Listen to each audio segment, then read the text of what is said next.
Es tiempo de historia con Antonio Ferrando y José Manuel Áspera.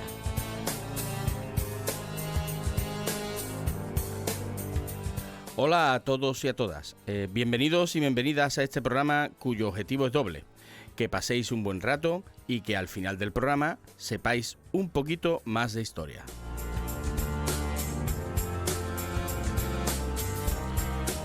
Para ello hemos preparado unos temas que creemos que pueden interesaros. ¿Nos acompañáis? Somos José Manuel Áspera y Antonio Ferrando y os presentamos Es Tiempo de Historia, un programa para todos los públicos. Empezamos.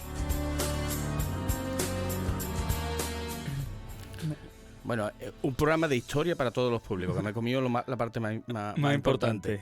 Buenas tardes, José Manuel. Buenas tardes, Antonio. Bueno, ¿qué traemos hoy? Bueno, pues hoy, como siempre, traemos las efemérides, pero antes de las efemérides, hoy conversaremos con Daniel Río, bueno, mi amigo Dani, sobre sus trabajos sobre historia medieval de Cádiz. Luego en Historia en las calles hablaremos de la calle Micaela Aramburu, una de las calles más importantes, ¿no?, del puerto de Santa María, y volvemos a las novelas históricas. Tú sabes que cuando tú te despistas, yo meto una novela. Ya me da cuenta. Bueno, pues comentaremos la novela histórica León el Africano, de Amin Maalouf. Bien, eso. Correcto. Y si nos da tiempo, pues nuestra curiosidad histórica, que en este caso es muy llamativa, ¿no? Es muy llamativa porque es como un dictador romano dio nombre a una ciudad de Estados Unidos. Así que comenzamos.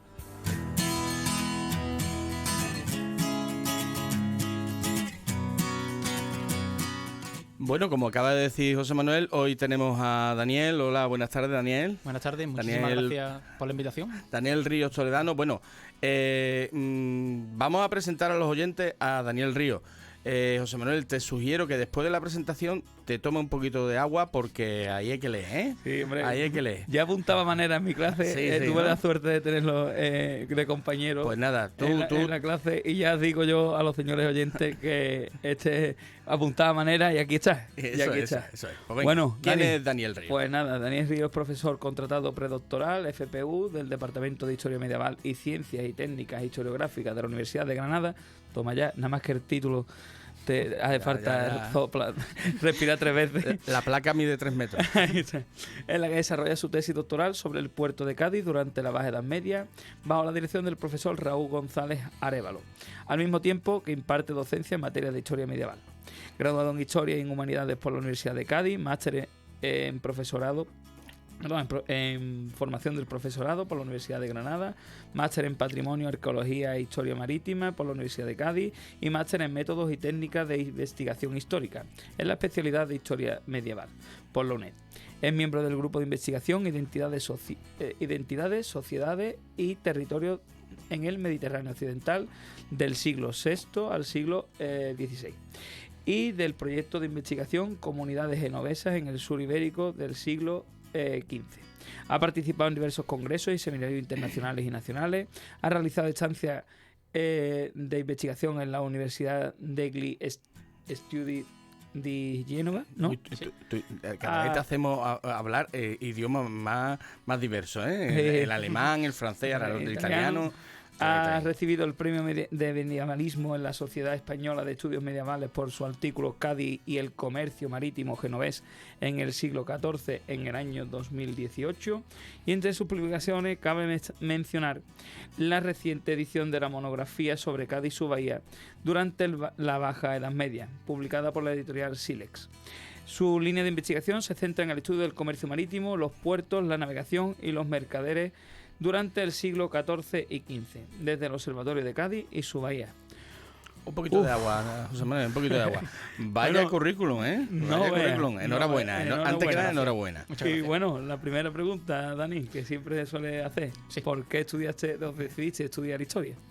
Una buena pregunta y que es difícil, me parece muy difícil responderla, pero creo que, como sucede en este caso, tuve un buen profesor en bachillerato. Fue el profesor Francisco Cavilla, que realizó su tesis doctoral sobre la ciudad islámica de Cádiz a través de la cerámica con el profesor Juan Avellán. Y las clases con el profesor, con Paco Cavilla, pues fueron bastante interesante, me despertó esa inquietud, aunque afortunadamente por un poco, sobre todo por la tradición de mi padre, tenemos buenos gustos por la historia, por las humanidades, por la literatura, que de una forma u otra también han influido a lo largo de mi vida, pero sobre todo por marcar un hito, tengo que reconocer que estudié historia gracias a mi profesor de bachillerato. Fue el que te hizo que te picara el bicho. Aquí decimos, Sí. a los que nos dedicamos a esta locura que es la historia, decimos siempre que ¿en qué momento te picó el bicho? Pues eso es bueno, porque yo, que soy profesor de historia y que le di clase a este personaje de aquí, pues mira, aquí lo tengo aquí al lado. Además, ¿no? el motivo de yo estudiar historia es el mismo, es decir, tuve buenos que- profesores, entre ellos él. Aunque no me dio historia, me dio Curioso. economía, pero pero sí que es cierto que bueno, cuando tratábamos la economía, como dice que la cabra tira al monte, así No, que sí, claro. siempre nos dedicamos, tu parte de historia siempre la hago. Bueno, Dani, Sí. ¿y por qué historia medieval? ¿O por qué te decidiste por historia medieval? Creo que afortunadamente tuvimos buenos profesores de historia medieval en la facultad. Me acuerdo con mucho cariño del profesor Alfonso Franco, que no tuvimos la suerte de tenerlo como profesor, pero siempre con él en los cafés, Sí. en los pasillos, en el patio, con fumando cigarros y demás, que siempre me acuerdo con mucho cariño de Alfonso. Y pues que curiosamente fue el director de tesis de mi director Ajá. de tesis de Granada, de Raúl, que hizo la tesis sobre la esclavitud en Málaga, que Alfonso era uno de los grandes conocedores sobre la esclavitud en la Baja Andalucía. Y vamos, me quiero acordar también de las clases de Emilio Martín o del profesor Rafael Sánchez Sau, que de una forma u otra despertaron esa inquietud que sentía por la historia medieval. Me llamaba la atención sobre todo dos temas, que es cómo se ha representado la Edad Media a lo largo de los siglos, cómo se ha visto como una época, entre comillas, de oscuridad, con mucho, siempre muy asociada a lo negativo, a lo... Sí, de manera despectiva. Sí, absolutamente. Incluso el propio nombre de Edad Media viene también de una visión muy, muy despectiva. Eso se lo pusieron los humanistas del Renacimiento como una edad intermedia entre Sí. dos grandes fases, épocas de esplendor, ¿no? Y cuando miraba a la historia gaditana parecía exactamente lo mismo. Parecía que aquí habían pasado los fenicios, los romanos, y luego daban un salto en el tiempo hasta el descubrimiento de América, ya el siglo XVIII con la Casa de la Contratación. Parecía que la Edad Media había pasado como un periodo muy desconocido, que se conocía realmente poco, que no sabía estudiar en profundidad. Y me llamó sobre todo el tema de atención. Y luego sí es verdad que las clases, por ejemplo, del profesor Federico de Vis, dedicadas al Mediterráneo medieval, me despertaron ya mi inquietud sobre todo por la historia marítima, que es lo que más me llama la atención del estudio de la Edad Media, que es inabarcable, que es realmente realmente interesante. Pero sobre todo lo que me interesó el tema de los mercaderes, de comercio marítimo, navegación, puertos, no sé, se mezclan, y buscando un poco este marco geográfico que coincide perfectamente con esa edad media, esa bajada media en la que los mercaderes, los navegantes van a comenzar a navegar hacia el Atlántico norte y van a aprovechar las bases portuarias de Cádiz, del puerto de Santa María, de Sevilla, de Sanlúcar. Me llamaba realmente la atención verlo, hacer una lectura desde la historia marítima de lo que estaba pasando en el siglo XIV y XV en esta zona de la bahía. Claro. Es que, claro, teniendo en cuenta que el marco geográfico es Cádiz y la bahía de Cádiz, un continuo histórico, la importancia, bueno, pues de la navegación, porque, claro, es un territorio insular o prácticamente insular en este caso. Y a partir de ahí, claro, cuando se habla de navegación, se habla de comercio, el nacimiento de la propia Cádiz, Gadir. Por eso aquí estuvimos al profesor Ruiz Mata y estuvimos hablando sobre el tema. Pues ya, claro, si empezamos con la propia fundación, pues la historia de Cádiz es una historia ligada totalmente ligada completamente a los puertos marítimos, a los además. puertos, además, los nombres incluso de las ciudades, ¿no? Puerto Santa María, Puerto Real. Entonces habla del puerto. Pero sí es verdad que nos llamó mucho la atención, y por eso te invitamos al programa, cuando se habla de, que es lo que acabas de decir, cuando se habla de Cádiz y la zona de la bahía en cuanto a la navegación, el comercio, se habla de esas dos fases, de la época antigua con las colonizaciones fenicias y luego la romanización, y luego posteriormente a partir del descubrimiento de América y el esplendor en el 18.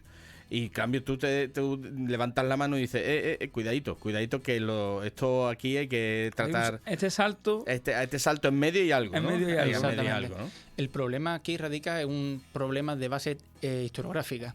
y documental, podríamos decir, que es como la ciudad de Cádiz y la bahía no gozan de documentación bajo medieval, a excepción de Jerez de la Frontera, que sí que es verdad que conserva protocolos notariales de 1392 y actas capitulares de 1409, el resto de las poblaciones conserva realmente poca documentación bajo medieval.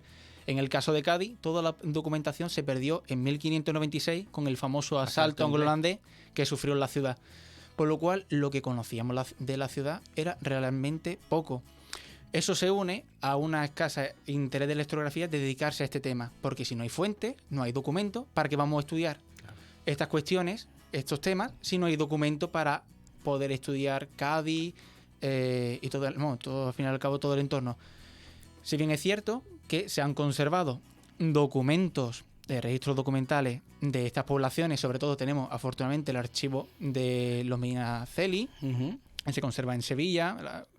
Tenemos también el Archivo General de Simancas, que guarda y conserva una amplia documentación relacionada con la corona, con los problemas con la relación entre ciudad y corona y con los problemas que se iban desarrollando en la ciudad, y que la tradición, los pocos historiadores que se han dedicado a estudiar el Cádiz bajo medieval, pues lo que hicieron fue, a través de estos archivos, intentar reconstruir cómo era la ciudad, quiénes eran sus habitantes, cuáles eran sus principales actividades económicas y todos estos temas que estamos trabajando. Claro, porque es que, claro, como hablamos de comercio, en el comercio pues se ponen en relación dos lugares, vamos, receptor y vendedor, ¿no? Entonces, claro, si no tienes la documentación de una de las partes, puedes tener la de la otra.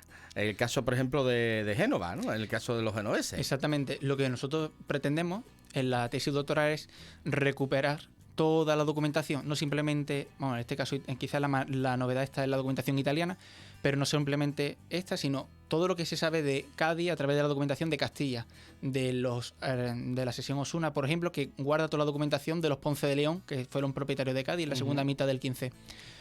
Lo que nos pueda aportar lo poco que quede en el puerto de Santa María o en Jerez de la Frontera. Toda esta documentación la vamos, por así decirlo, echándole un caldero, la vamos removiendo todo, y si además añadimos una documentación que está aportando muchos datos, muchas noticias totalmente inéditas, porque nadie hasta el momento se le había ocurrido la idea de... Sabemos a través de algunos documentos de Jerez de la Frontera que Cádiz tiene una población genovesa realmente numerosa, que incluso llega a superar la sevillana en el siglo XV.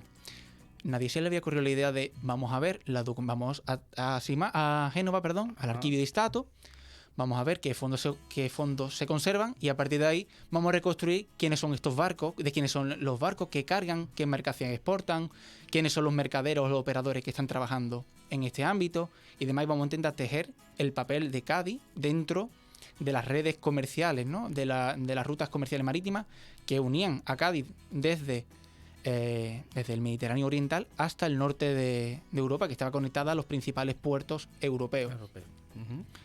Y el problema que la dificultad de esta documentación es latimedieval, el hecho de desplazarse hasta Génova y saber buscar bien los archivos italianos, que son envidiables porque conservan una documentación riquísima desde el siglo XII, cosa que no ocurre en nuestro territorio, pero a partir del enfoque que nos proporciona la documentación castellana, y si lo cruzamos con la documentación italiana y otra que tengo pendiente, que es la catalana, que también los catalanes, los Fontes, por ejemplo, que fue una de las grandes familias que se asentaron en el sur de Andalucía. Si cruzamos toda esta información, la imagen que se nos presenta es mucho más cercana a la realidad histórica que la que tradicionalmente se ha presentado de, si utilizamos únicamente la documentación de Sevilla, la imagen, el enfoque que tenemos es Cádiz desde Sevilla, utilizando siempre una mirada desde el interior. Si ahora utilizamos la documentación de fuera y vemos Cádiz del mar, vemos que Cádiz es el principal puerto castellano. Si vemos, por ejemplo, una de las documentaciones, y entramos un poco más en materia, que he podido trabajar, que son los Caratorum Veterum, que son los libros de aduana de Génova, donde se recoge los patrones, la ruta, los barcos, los cargamentos que llegaban a Génova de forma anual. Y vemos que, por ejemplo, en 1445, que es el primer libro de aduana, Cádiz es el puerto más visitado. Fíjate. Es el principal puerto que aparece en esta ruta marítima. ¿Cómo se explica por qué se explica esta razón, ¿no? ¿Qué factores pueden determinar el protagonismo de Cádiz? La ubicación geográfica, la ha explicado, se puede hacer una lectura histórica. Sí, es un continuum. Exactamente. Esa ubicación entre el Atlántico y el Mediterráneo, pero también es una llave de puerta y salida de Castilla y África. Es una encrucijada de rutas marítimas, de rutas comerciales. Pero si además tenemos la riqueza del interior, de la bahía, de Sevilla, el aceite, los cueros, las granas, toda una serie de mercancías que los mercaderes italianos están constantemente demandando, el atún, la sal, que se van a exportar hacia otros puntos de Europa o del Mediterráneo que no gozaban de estas mercancías. Y por último tenemos una monarquía que va a fomentar, que va a intentar atraer a los mercaderes, concediéndoles toda una serie de privilegios, de exenciones fiscales para atraer la actividad comercial. Se mezclan toda una serie de factores que permiten convertir a Cádiz, a esta zona, en un punto fundamental dentro de las rutas comerciales bajo medievales. Claro. Además, tú acabas de venir de Génova, ¿no? Precisamente. ¿no? Efectivamente, desde el día 1 de marzo hasta el día 1 de junio he estado 3 meses con un trabajo arduo, pero muy gratificante y muy feliz de archivo, y encerrado desde que abría el archivo de Stato hasta que cerraba. ¿Y de qué has estado investigando allí todo este tema, no? Exactamente, José Manuel, lo que he estado buscando, en un primer momento me planteé ver el Caratorum Veterum, que son estos libros de aduana, que afortunadamente se han conservado 3 para el siglo XV. Tenemos el de 1445, de 1458 y 1495. Sobre todo el más interesante, los anteriores, los 2 primeros, del 45 y el 58, son fundamentales porque al no tener documentación local aquí, no podemos cruzar quiénes son las personas. Por ejemplo, la familia de los Marrufos, que es una de las que más exporta, las que más se dedican al comercio, que están operando en Cádiz desde el siglo XIV. Pero a partir de la lectura que podemos hacer del libro de 1495, podemos cruzar con la información que tenemos de Sevilla, de Jerez y de Simancas, y vemos que los mismos genoveses que aparecen citados en esta documentación aparecen cargando mercancía en el puerto gaditano, y podemos ver en qué barco. Incluso una de las cuestiones que más me ha interesado, quizás 2. La primera sería cómo los propios patrones de este entorno participan en el comercio. Ellos trabajan incluso, son patrones y dirigen sus embarcaciones al servicio de Génova, que esto era un tema que nos había estudiado con bastante detalle, porque siempre hemos pensado que que los genoveses vienen con sus propios barcos. Eso es cierto, pero también hay flotas en el entorno de Cádiz, del puerto de Santa María, que están al servicio de los genoveses, que buscan compañías genovesas. Exactamente. Y la otra cuestión que más me ha llamado la atención es que he encontrado 3 documentos que se estipularon en el Sanlúcar de Barrameda. Ajá. 3 documentos originales que nos citan que fueron realizados en el puerto de Santa María, porque la mayoría de la documentación de estos notarios son contratos que se acuerdan en Génova. Un patrón, el propietario de la nave, y un mercader que tiene una determinada mercancía acuerdan dónde van a llevar esa mercancía y el precio que va a cobrar el patrón por llevarla a determinado puerto, y lo que tiene que hacer. Se le especifica un poco: en tal puerto tienes que estar 8 días, tienes que esperar que tal persona te dé esta carga, si aquí no vende la mercancía pues la tiene que llevar a otro puerto. Le especifica todos los pasos que tiene que seguir y demás. Pero estos son documentos que se acuerdan en Génova. Luego exactamente tienen su origen en la ciudad genovesa. Pero, afortunadamente, debido muchas veces a los conflictos marítimos que surgían en las aguas, porque los genoveses, por ejemplo, estaban constantemente enfrentados a venecianos y a catalanes, y si se lo encontraban en estos puertos, pues aprovechaban para asaltar los barcos. Pues tenemos, por ejemplo... Piratería, ¿no? Exactamente, piratería, corso, si estuviera en el caso patentada por el Estado. Y encontramos documentos por ejemplo, de un mercader que acude al cónsul genovés de Sanlúcar y le cuenta que ha tenido un problema con la embarcación en el norte de África, y tenemos ese documento que lo deja recogido ante un notario del puerto de Sanlúcar de Barrameda, y ese documento luego se lleva una copia que este mercader se llevó a Génova y lo presentó a su notario de confianza, como prueba, ¿no? Como una prueba, una alegación de lo que le había pasado. La que había pasado, por si la República tenía que intervenir a favor de este mercader que había perdido su mercancía, su barco. Claro. Pues tenía que tener una prueba de lo que le había ocurrido, y nadie puede dar prueba. La fe pública solamente la tiene. Además, es una época muy interesante, porque el Mediterráneo de la época bajo medieval es ahí con la corona de Aragón también por medio, y los catalanes, Génova, mucha competencia, es un hervidero de comercio y de intereses enfrentados. De intereses enfrentados. No se puede nunca olvidar, y esto es un problema que los que nos dedicamos a historia local, creo que ha sido una tradición, que siempre se ha mirado la ciudad, el ombligo de la ciudad. Como todo, yo tengo aquí los protocolos notariales de tal ciudad o las actas capitulares, pues voy a reconstruir esta información. Pero si nosotros miramos esta documentación desde fuera, nos presenta una realidad totalmente diferente, que no simplemente el chauvinismo, por decirlo así, o la información que nos puede proporcionar la documentación local. Y nunca podemos olvidar los contextos geopolíticos. Por ejemplo, una embarcación que ha sido apresada en Chipre puede tener una repercusión luego en Cádiz. Ajá, Si unos venecianos han asaltado, por ejemplo, una embarcación genovesa en Chipre, luego esos mismos venecianos pueden aprovechar en el puerto gaditano y atacar una embarcación genovesa. Claro. Hay siempre un represario, por lo Sí, cual... correlaciones de fuerza, digamos. Exactamente. Y los contextos políticos, el papel de la Corona de Aragón en la expansión mediterránea. Por ejemplo, Génova va a iniciar con más efusión, con más ímpetu, un contacto con el Atlántico, sobre todo cuando pierde contra Venecia en la batalla de Chioggia. Venecia se va a hacer con el control del Mediterráneo Oriental y Génova, a excepción de la posición en Quíos, en la isla de Quíos, que es la principal base portuaria en el Mediterráneo Oriental. El resto no tiene prácticamente ningún control, ningún dominio. Y lo que hace Génova es, si estamos teniendo problemas, vamos a buscar mercados alternativos, vamos a buscar productos alternativos que nos puedan ir Hacia el oeste. hacia el oeste. Y se produce con más ímpetu el giro hacia occidente. Claro. Dani, tú que estás ahora investigando, ¿no? Haciendo todo, Sí. todo este tipo de trabajo, cuando empiezas a descubrir la información, es decir, cuando tú estás ahí en Génova, estás leyendo y lees San Lucas de Barrameda y dices, ostras, aquí lo tenemos. ¿Cómo es esa sensación? Ese grito en Ese medio grito del de- archivo y decir, Ay, Dios mío, ¿esto qué es? Esta sensación, ¿cómo la describirías, Dani? Yo creo que es una de las satisfacciones más Más grande. ¿no? grande que hay en este Claro, trabajo, ¿no? claro. Lo que dedicamos a la investigación, cuando encuentras un documento y ves que tal persona lo había estipulado, y afortunadamente he tenido mucha suerte porque yo tenía una idea de lo que... Teníamos una idea, tanto mi director de tesis como yo, de lo que podía parecer, y dada la importancia que tiene Cádiz, San Lucas o Sevilla para los genoveses en el 14 y 15.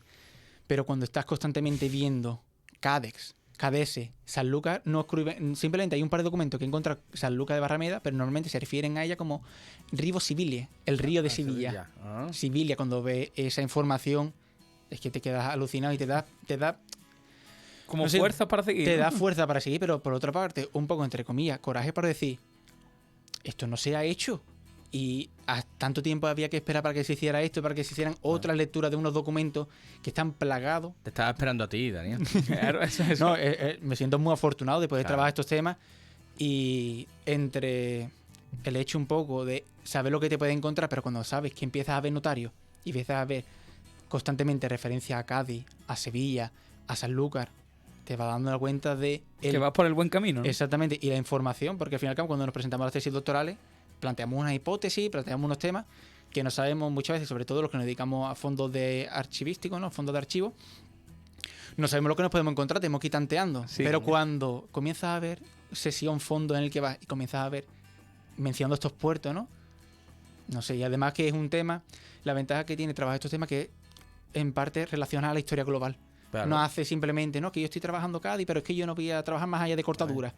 No, sí, estás viendo una realidad de que la historia es mucho más compleja que hace la historia de tu ciudad o de tu pueblo. Si no lo entiendes, Claro. entiendes la historia dentro de un planteamiento micro, pero que a la vez se relaciona con una historia global que conecta a los mares, a los océanos, a los puertos. Claro, a mí estamos hablando para los oyentes.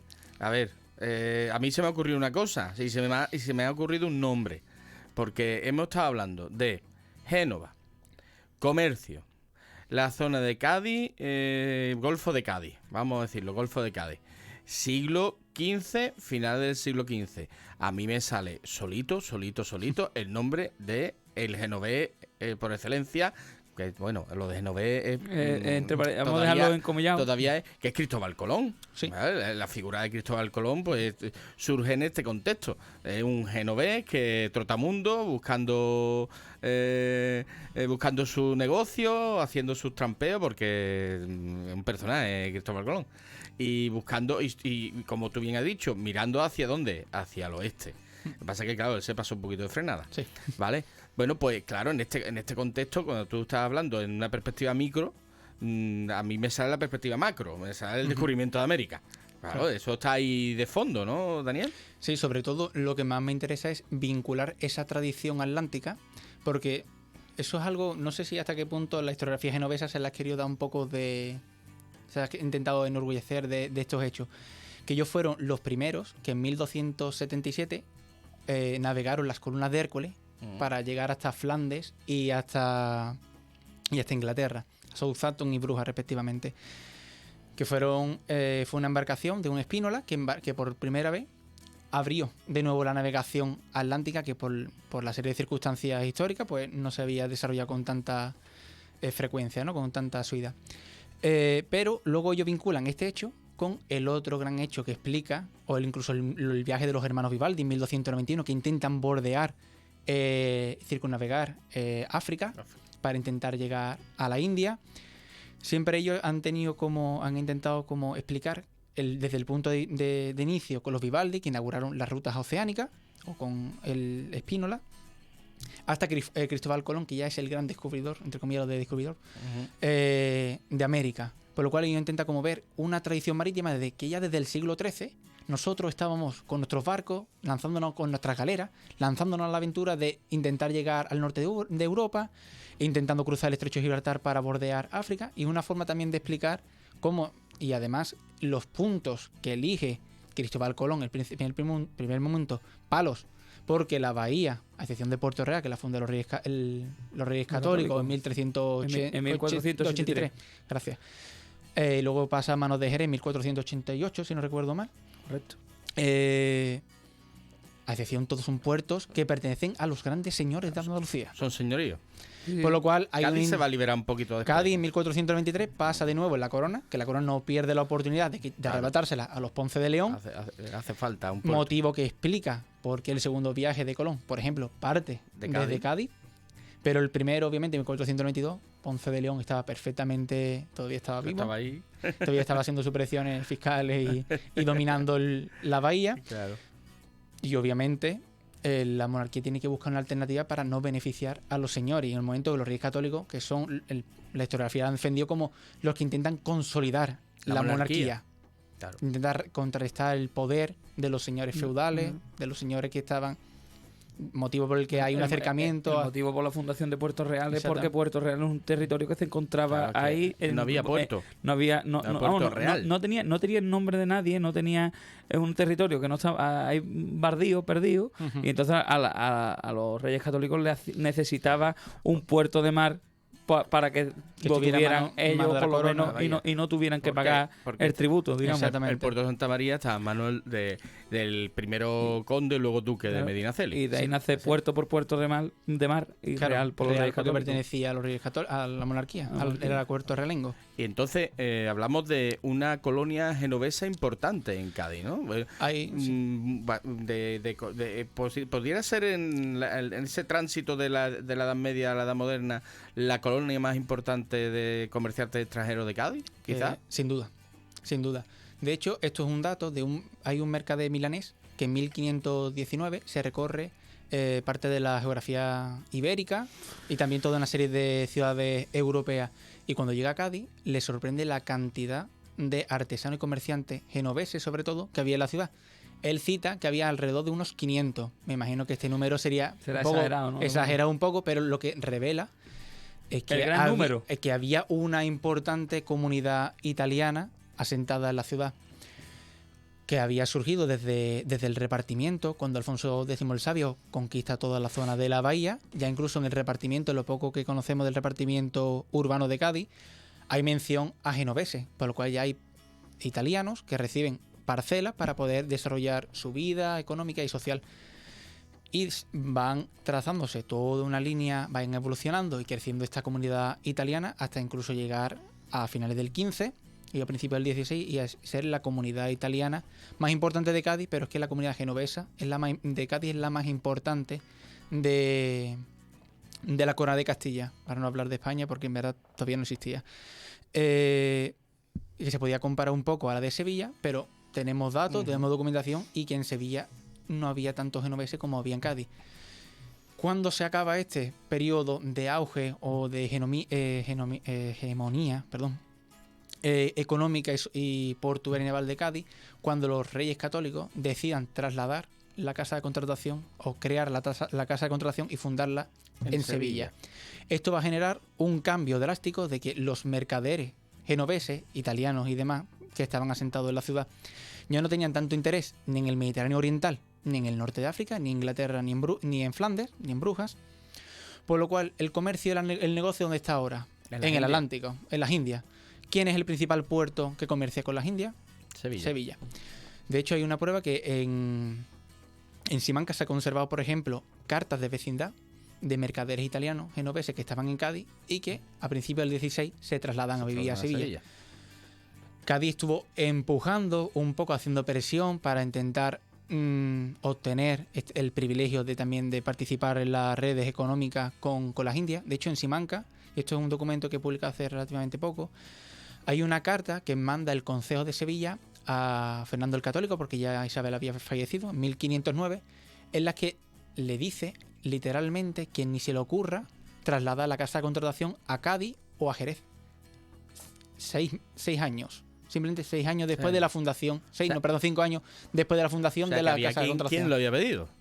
Incluso, exactamente, porque había todavía mercaderes con cierta fuerza, con una influencia incluso política, que influyen en las decisiones de la monarquía, que habían intentado retomar y atraer el comercio para evitar dejar sus casas, dejar sus viviendas, dejar sus propiedades y trasladarse a otra ciudad.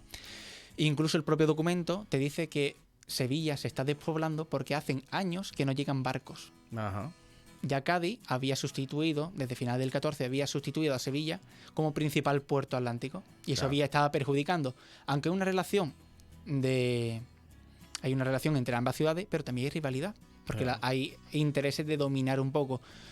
¿Por qué se lleva la casa de la contratación? ¿Por qué se funda finalmente en Sevilla? Porque tenemos uno de los principales personajes genoveses más importantes, de los pocos que están asentados, quedaban en Sevilla, que hace una fuerza poderosa y consigue atraer, consigue que la corona castellana establezca Claro, y esto además la sede en Sevilla. Es muestra de la presencia e influencia de genoveses en la corona de Castilla, que también es algo que es muy duradero en el tiempo, tanto desde la época tardo medieval o de la Baja Edad Media hasta, bueno, la monarquía de los Austrias, ¿sabes? De hecho, genoveses hay sobre todo en Castilla. Sí, por ejemplo, en el caso del puerto de Santa María, siempre se me viene a la mente Benedetto Zaccaria, que fue señor del puerto de Santa María, que fue el almirante de la flota de Sancho IV, que participó en la Guerra del Estrecho, sobre todo tuvo un papel fundamental en la conquista de Tarifa. Con los benimerines. Exactamente. Y como recompensas, pues Sancho IV pues, le permite controlar con su flota el Estrecho de Gibraltar para evitar los ataques de los, entre comillas, moros a las naves genovesas, e incluso, pues como regalo, como premio, ¿no? un premio, le otorgó la mitad del puerto de Santa María. Fue señor del puerto de Santa María, un genovés. Y obviamente esto tuvo que atraer a población genovesa vinculada a Benedetto Zaccaria para que se estableciera aquí, ¿no? En el puerto de Santa María. Claro, exactamente. Bueno, y Dani, ha recibido el premio medievalismo de la Sociedad Española de Estudios Medievales por tu artículo Cádiz y el comercio marítimo genovés en el siglo XIV, en el año 2018. Muy merecido el premio, ya lo podrán haber comprobado los oyentes. A eso vengo a referir. ¿Cómo fue un concurso? ¿Fue que ellos lo determinaron? ¿O fue por tu trayectoria? ¿O cómo? En este caso, este premio es un premio que se convoca de forma anual, que es un premio para los jóvenes medievalistas que pertenecen a la Sociedad Española de Estudios Medievales. Es un premio que, curiosamente, se suelen conceder a las personas que ya han defendido su tesis doctoral, que ya tienen una trayectoria. Yo cuando lo gané tenía 24 años, acababa de terminar, estaba haciendo en ese momento el máster de patrimonio en la UCA, y lo que se me ocurrió la idea, porque como antes había realizado el máster de profesorado en Granada, ya hice relaciones con mi actual director de tesis y me fue recomendando toda la serie de lecturas.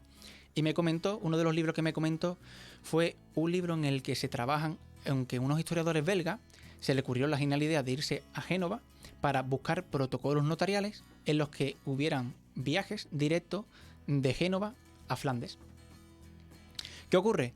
Estos historiadores, cuando hacen las transcripciones de estos documentos, pues tenemos constantemente referencias a Sevilla, a Cádiz y a Sanlúcar. Claro. Pues partiendo... Hay que pasar por allí. Exactamente. Pues partiendo de esta base, de estos libros que ya estaban, estas actas publicadas, pero que no se habían trabajado, pues decidí, voy a ir a las actas del 14 y voy a sacar toda la información sobre Cádiz. Voy a hacer tablas sobre los barcos, las mercancías, los patrones, y a partir de ahí voy a intentar dar una serie de pistas clave para entender un poco el papel que desempeñó Cádiz en el comercio mediterráneo atlántico en el siglo XIV. Y ahora lo que estoy haciendo con mi tesis doctoral es buscar esos mismos notarios, pero ver, lo que he visto son los folios que nos transcribieron los historiadores belgas, porque no había viajes con Flandes. Claro. Porque los genoveses tenían rutas directas. Había rutas que conectaban la República de Génova con Flandes, con Inglaterra, pero luego tenemos rutas directas que pasan desde Andalucía, desde la Corona de Aragón, y a partir de ahí podemos ver un intercambio más directo de Génova con Andalucía, con los puertos castellanos. Claro. Por lo cual, con esa documentación que ya estaba transcrita, presenté como el papel de Cádiz dentro de un comercio, de unas rutas a gran escala, por fin, a larga distancia, y cómo se convierte en el principal puerto en el que hacen escala, las mercancías que cargan los mercaderes ligures, y luego, a partir de la escala que he hecho, es visto notarios que ellos no habían consultado, que también tienen bastante referencia a estos puertos, y ver, lo que me ha interesado es ver la ruta directa, barcos que partían desde esta zona hacia Italia, hacia la República Genovesa. Ha roto todos los moldes, ¿no? Sí. Ha roto todos los moldes. Pues bueno. Y por último, Dani, sabemos que, bueno, aparte de digamos, publicación, has hecho más publicaciones, ¿no? Sí. Libros incluso. El libro que tengo ahora mismo publicado es con el profesor Rafael Sánchez Sau, que la idea era con diferentes investigadores que de una forma u otra habían trabajado el comercio marítimo y que en sus trabajos habían mencionado Cádiz. Habían trabajado Cádiz, Sanlúcar, el puerto de Santa María, Sevilla, y buscar a estos profesores, estos investigadores, que cada uno era experto. Por ejemplo, tenemos a David Igual, que es experto en los archivos de la Corona de Aragón, pues que este investigador nos haga un artículo sobre la relación entre la bahía de Cádiz y la Corona de Aragón a través de la documentación que había tratado de estos archivos de Valencia sobre todo. En el caso de mi director de tesis, Raúl González Arévalo, pues había trabajado sobre todo los archivos de Florencia y Venecia. Pues, ¿qué nos dicen estos archivos sobre Cádiz? ¿Qué papel desempeña en las rutas, por ejemplo, Cádiz, en la ruta veneciana, en las mudas, o mude en plural, que son los convoyes de galera que navegan anualmente Mediterráneo y Atlántico? Por ejemplo, otros profesores que habían trabajado temas más de ámbito local, por ejemplo, el profesor Rafael Sánchez Sau, pues que nos hablaron un poco de los papeles de los Ponce de León. Pues cada uno, por ejemplo, Javier Jiménez, que es el profesor de paleografía, y Enrique Ruiz, que es de historia medieval, nos presenta un trabajo a través de documentación de Chancillería de Granada sobre el Puerto Real. Y aporta nueva documentación sobre la fundación de Puerto Real y el papel que desempeñan en ese contexto, a finales de la Edad Media. Pues a partir de diferente documentación, de diferentes archivos nacionales e internacionales, aportar una nueva mirada, un nuevo enfoque sobre el papel de esta zona en el mundo mediterráneo y atlántico. Por ejemplo, en el caso que este trabajo me estuve muy satisfecho, que realicé con el investigador Antonio de la Cruz. No sé si conocéis el primer grabado que se conserva de Cádiz, que es de 1513, que se conserva en el archivo de Simancas. Muchos historiadores habían utilizado este grabado para reconstruir el urbanismo, pero nadie se le había ocurrido ir a Simancas a ver el expediente, el pleito que generó este grabado. Y en el libro estudiamos el pleito, y la información sobre el pleito es realmente jugosa, muy relacionada con la historia de la vida cotidiana. Claro. La historia de la mentalidad, porque realmente el origen nadie se iba a imaginar cuál podía ser y porque surge un conflicto entre los vecinos, los regidores que vivían en el arrabal de Santa María, en el barrio de Santa María, y una serie de personas que se estaban subiendo en la muralla medieval y desde allí tenían una visión que no tenían, que estaba dando permiso el alcaide de la fortaleza, estaba permitiendo a unos jovenzuelos subir a las murallas para que se lean el capítulo que va interesante. Y ahí lo dejamos. Ahí lo dejamos. Continuará. Le hemos dado jugo a la cosa. Bueno, Dani, pues muchísimas gracias. Y continuaremos con el programa y por supuesto tú tienes que ahora intervenir. Hay 3 historiadores en esta mesa. Muchísimas gracias, de verdad. ¿Vale? Y eso, muchas gracias por venir, y contamos contigo para nuevos programas. En cuanto tenga cualquier novedad, no te preocupes, tú nos avisas y aquí estaré atento. Y aquí tienes tu silla. Bueno, muchísimas gracias. Pues pasamos y vamos a continuar.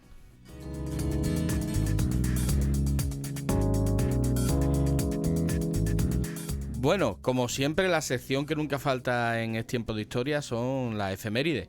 Es decir, qué pasó un 21 de junio hace mucho tiempo. Y tan mucho tiempo que nos vamos a remontar... Antes de Cristo. Digo, vamos a remontar. Vamos a 2240 años. Ahí es nada, ¿vale? Empiezo yo, ¿no? Venga, Vale, vamos. empiezo yo. Venga, es que a mí me gustan los romanos. A mí me gustan a mí. Sí, Y sí. vamos a hablar de romanos. Entonces, Y las novelas. Eso, y las novelas. Las novelas. 217 a.C. En el marco de la Segunda Guerra Púnica, los romanos, liderados por Cayo Flaminio, son emboscados y derrotados es poco. Les dio una paliza horrorosa el tuerto Aníbal en la batalla del lago Trasimeno. Es una de las batallas de las derrotas que van a tener los romanos en su propio territorio después de que Aníbal cruzara los Alpes. Si no recuerdo mal, son Trebia, Trasimeno y Cannas, que es la derrota ya Por excelencia, ¿no? la que se estudia en las academias militares. Bueno, pues esta es la de Trasimeno, que además coincidió con un terremoto. Coincidió con un terremoto, o sea que más no le pudieron pasar los pueblos romanos. El propio Cayo Flaminio, que era el cónsul, cayó muerto junto a 15.000 soldados y otros 10.000 resultaron apresados. Y además esto le permitió a Aníbal pertrecharse con armas romanas.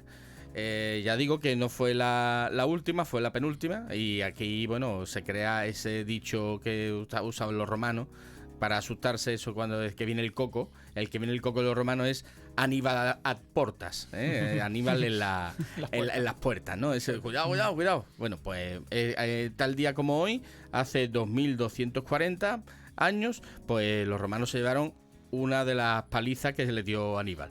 Ya se sabe que Aníbal ganó todas las batallas menos la que había que ganar, que la última, la de Zama, con Escipión, pobrecito mío, ¿qué le vamos a hacer? Pero bueno, en fin.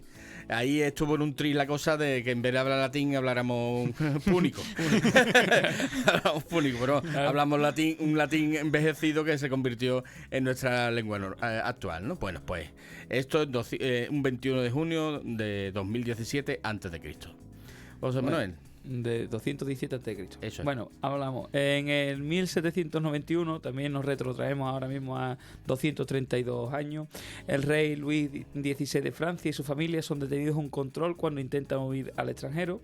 El monarca fue reconocido por un guardia al comparar la efigie de una moneda con el rostro del viajero que tenía enfrente. Eso es curioso, en el marco de la Revolución Francesa. Claro, el marco, además del marco de la Revolución Francesa, también es que es la única fórmula que tenía de reconocer al rey. Claro, porque claro. Si no tenía la moneda. Ya fue puntilloso el guardia, pero claro, es que. Pero acertó. Sí. Luis XVI se había puesto el gorro frigio, había declarado que él era un revolucionario más, Sí, pero por medio estaba intentando largarse del país. y recibir la ayuda austríaca para reprimir a los revolucionarios, y aquí se le vio el primero y fue, bueno, pues esta es la principal causa de que terminara como terminó el pueblo mío. Bueno, después también vendría Napoleón, etcétera, que al final convertirían en emperador. Eso es, así pero que aquí mucho aquí tampoco de revolucionario, al final no salió tan bien. Pero vamos, ya sabéis, ya hemos hablado en otros programas por eso no he querido extenderme de algunas efemérides, pero por el mío pues acabó como, ya se sabe, con la cuchilla esa que cae y corta en seco, ¿no? Bueno, pues hablando de franceses, seguimos con los franceses, claro, es que es el país vecino y nosotros pues tenemos esa relación amor-odio que existe entre españoles y franceses. Y nos vamos a 1813, hace 210 años. En Vitoria, al ser derrotados los franceses en ese día, el día 21 de junio, por un ejército aliado mandado por el general británico Arthur Wellesley, más conocido como el Duque de Wellington. Esta es la batalla que retrata Benito Pérez Galdós en su obra El equipaje del rey José, porque el rey José iba huyendo, le dieron la paliza en la batalla de Vitoria y se dejó afortunadamente buena parte de las obras de arte que había pero es que los franceses suelen tener esa estropelía, sí, de hecho y no solo que España. De hecho, muchas de las cosas que se llevaron costó trabajo que las devolvieran. Pero bueno, es que claro, a Picasso, estamos hablando de la guerra de la independencia, ya en los momentos finales, y y aunque el ejército francés estaba ya muy menguado por la campaña rusa que tanto quebradero de cabeza le causó a Napoleón junto con los sucesos en España, esta es la primera guerra en la que el ejército napoleónico es derrotado. Bueno, empezó su gran derrota a campo abierto en Bailén. En Bailén, pero bueno, lo de Bailén fue en flor de un día. Yo siempre le digo a los chavales cuando les explico, les digo que Bailén es el ejemplo de cómo unos españoles se les dice a que no sois capaces de... Dice, ¿cómo? A que no la prueba. A que no hay. Pues pum. Eso sí, servir no sirvió de nada, pero es verdad que en España, en España fue la primera derrota terrestre de Napoleón. Sí, pero aunque no sirvió de nada, después se fue el hándicap que nos unió y después al fin y al cabo les vencimos. Sí, y luego después con la ayuda británica y portuguesa, bueno, pues cayó derrotado. Aunque después llegó tu amigo. Sí, bueno. Fernando. Es que yo a Fernando VII le llamo el narizota. Entonces, en fin, me cae especialmente mal. Bueno, a partir de ahí, pues el Tratado de Valenciennes, que se firmará en diciembre, pone fin a la guerra y repone al narizota en el trono español. Bueno, pues esto pasó hace 210 años. José Manuel. Vamos a ver.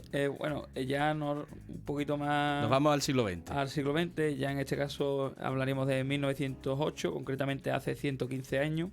En un soleado domingo, tras una marcha, se reúnen en Hyde Park, en Londres, unas 250.000 personas, una gran parte mujeres, en lo que se convierte en la mayor concentración de protestas hasta entonces conocida para reclamar el derecho al voto femenino. Al voto femenino, las sufragistas. Llevan años solicitándolo, pero nadie les ha hecho ni caso. En esta ocasión tampoco.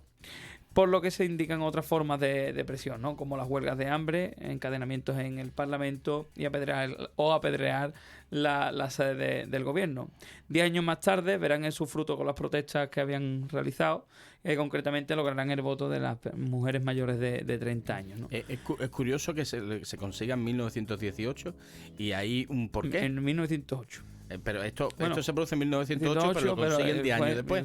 Y es la Primera Guerra Mundial. Exactamente. Claro, y el esfuerzo de las mujeres sustituyendo a los hombres en el frente. Habían demostrado que eran totalmente válidos. Claro, entonces si tú me llamas a sustituir a los hombres, es porque valemos igual que los hombres, por tanto... Tenemos derecho a voto. Claro, ¿por qué no voy a poder votar? Entonces se consigue el derecho al voto. Lo que es curioso que es que después en España, hasta la República... Hasta la Segunda República. Hasta la Segunda República no... Y con su polémica. Sí, totalmente. Con su polémica. Bueno, gracias a el esfuerzo de Clara Campoamor. Clara Campoamor.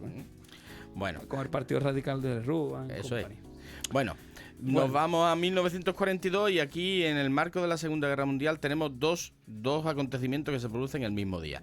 Y uno, hay que decirlo, que yo sinceramente no lo conocía, que es el que voy a decir ahora. O sea, hace 81 años, un 21 de junio de 1942, en Fort Stevens, en el estado de Oregón, un submarino japonés, el I-25, navega por el río Columbia y dispara 17 torpedos a este fuerte del ejército norteamericano y en uno de los pocos ataques japoneses en territorio continental de los Estados Unidos. Yo creía que no había habido ataques al territorio continental de los Estados Unidos y sí, fueron pocos y tampoco... Vamos, tampoco que nada más que conocemos Exactamente. No, al parecer ya mirando un poquito, porque los historiadores somos como somos curiosos, empieza uno a mirar y al parecer hubo 3 o 4 más. Este es el más conocido. Más llamativo, ¿no? Más llamativo. ¿Por qué? Porque es que no se esperaban que un submarino remontara un río. Eso es lo primero. Y claro, no se lo esperaban, lo cogieron por sorpresa y de hecho disparó 17 torpedos porque no pudo maniobrar bien, claro, estaba en un río. Y de hecho este mismo submarino va a protagonizar más ataques, aunque con menos efectos, en territorio continental de los Estados Unidos. Bueno, porque Hawái es territorio de los Estados Unidos, pero vamos, está ahí en medio del Atlántico. Perdón, del Pacífico. Entonces, bueno, pues hace 81 años, pues los japoneses le hicieron un poquito de pupa a los yanquis en su propio territorio. Bueno, pues... Y el mismo día, del mismo año... Claro, vamos a seguir también en ese mismo día y en el mismo año, tras el segundo asedio de la ciudad de Tobruk, se rinden las tropas hermanos italianas de Rommel. Resultan capturados más de 30.000 prisioneros aliados y se destruyen más de 200 blindados.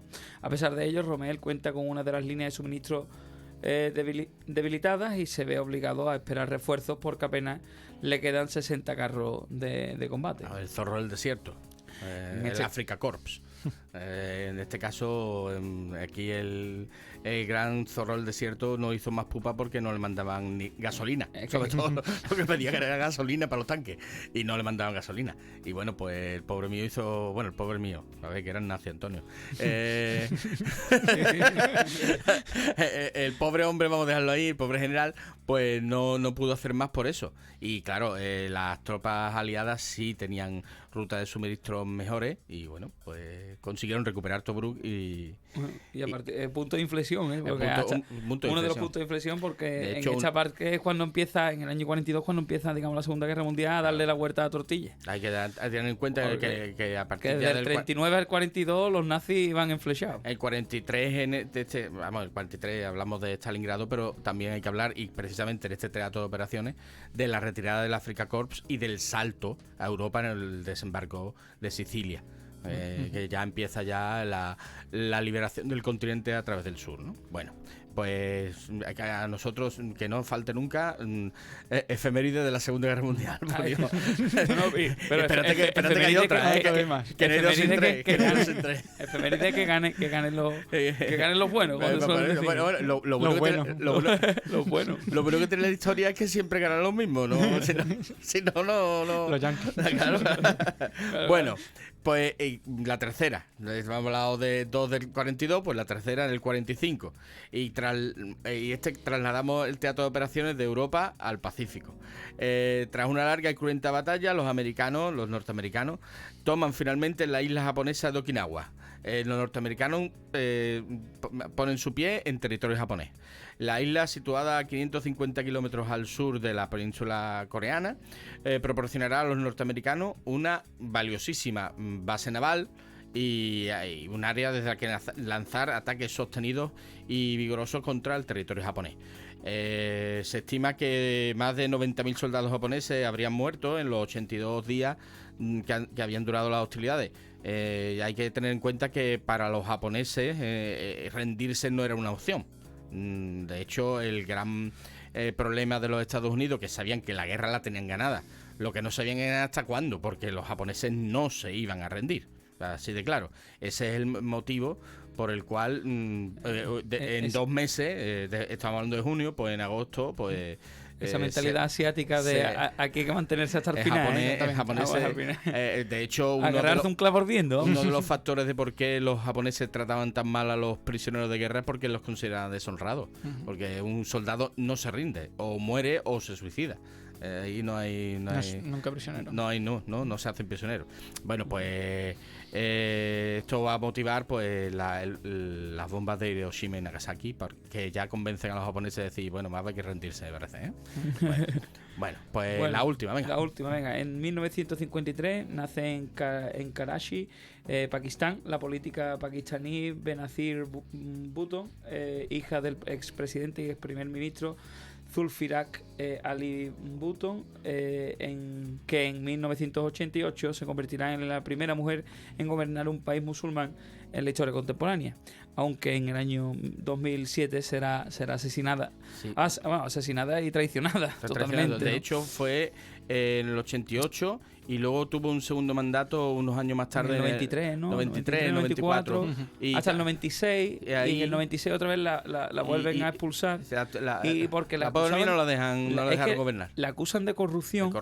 Lo que Sí. pasa es que yo creo, aquí habría que profundizar, e incluso es una de las mujeres que yo pienso que tendría que tener dedicado hasta un programa íntegro, porque acusarla de corrupción en esa época, más que era un motivo básico por su género.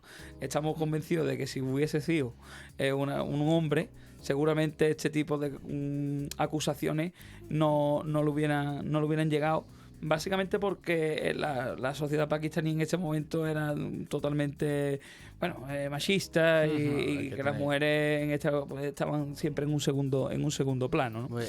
Aún así, fíjate, a la vista de los acontecimientos, en el año 2007, cuando ella llega a un pacto de gobierno, no de gobierno, sino le dice, ella se autoexilia se va del país en el año 99 y bueno, llega a un acuerdo con los presidentes. Con Musharraf. Sí, llega a un acuerdo con el presidente y le llega a decir que bueno, básicamente que bueno, déjame volver, y la deja volver diciéndole que le va a quitar todos los casos de corrupción. Vuelve en el año 2000 y 7 años más tarde es asesinada. Es decir, que incluso cuando vuelve le intentan hacer atentados, pero que no llegan a... fue como Fidel Castro, es decir, tuvo muchos atentados, pero al final no lo llegan a matar, hasta que en el año 2007 pues sí. A Fidel se murió de viejo. Sí, por eso. que hubo un amago de mantenerse, pero en el 2007 bueno, pues era por traer a una personalidad importante, una mujer que abrió camino en países árabes, pero que musulmanes, perdón, pero hay que tener en cuenta una cosa. Hablamos de estas personas, de estas mujeres que llegan al poder en la India, Indira Gandhi, o sea que hay varios ejemplos de países en Asia y demás donde las mujeres que llegan al poder. En España todavía no, Claro. En España no hemos tenido presidentas del gobierno. No. O sea que... Por ahora. Por ahora. A ver, que vamos a ver, ¿vale? Que mucho... Tenemos pocas candidatas en estas elecciones, pero bueno. Hay una. Pero bueno, eso es otra historia, ¿vale? Bueno, pues vamos a cambiar de tema. Pasamos a lo siguiente.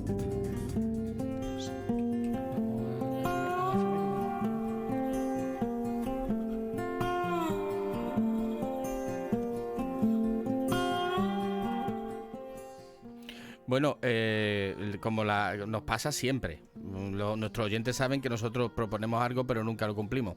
Es que vamos a ver, básicamente una cosa es lo que es que uno el tiempo propone apremia y el y tiempo tenemos dispone. Y como ha sido tan interesante la charla con Daniel, pues claro, pues tenemos que ir a la curiosidad pues histórica. Nos vamos a la curiosidad histórica y prometemos que en el próximo... ya, nada, ¿no? Pues nada, ni la curiosidad. Bueno, lo que hay que decir es que en la actualidad y la política se refiere, el término dictador tiene un matiz peyorativo y hace referencia a un gobernante que impone su voluntad. Pero en Roma no era así. En Roma era un dictador, era una persona que, entre todo, solucionaba un problema. Y cuando estaba en época de crisis necesitaban llamarlo para que pusiera orden. El dictator. Bueno, pues uno de los más conocidos y los más nombrados era Quinquinato. Que fue un Lucio V Quinquinato, que fue lo cogieron arando la tierra, le dieron la dictadura, solucionó el problema y volvió a arar la tierra. Como ejemplo de yo no quiero el poder, yo me sacrifico por mi patria, intento solventar. Bueno, pues en honor a esta persona, pues hay una ciudad en el estado de Ohio que se llama Cincinnati. ¿Sí? Y está, porque además una hermandad que se llamó así en función de estos luchadores por la libertad que tomaron como ídolo a Lucio V Cincinnato, ¿vale? Bueno, pues esta es la curiosidad que hemos contado así un poquito así corriendo, deprisa y corriendo. Porque es que nos quedamos sin tiempo. Y ya nos despedimos. Nos despedimos con la cita final, ¿no? Ya nos despedimos, esperamos que os haya gustado el programa, que os haya divertido. Nos escuchamos en YouTube, en Facebook, en radiopuerto.fm y la cita. Bueno, España es el único lugar del mundo donde 2 más 2 no suman 4. Esto lo dijo el duque de Wellington. Después de vencer a los franceses en la batalla de Vitoria. Hasta el próximo programa. Muchas gracias.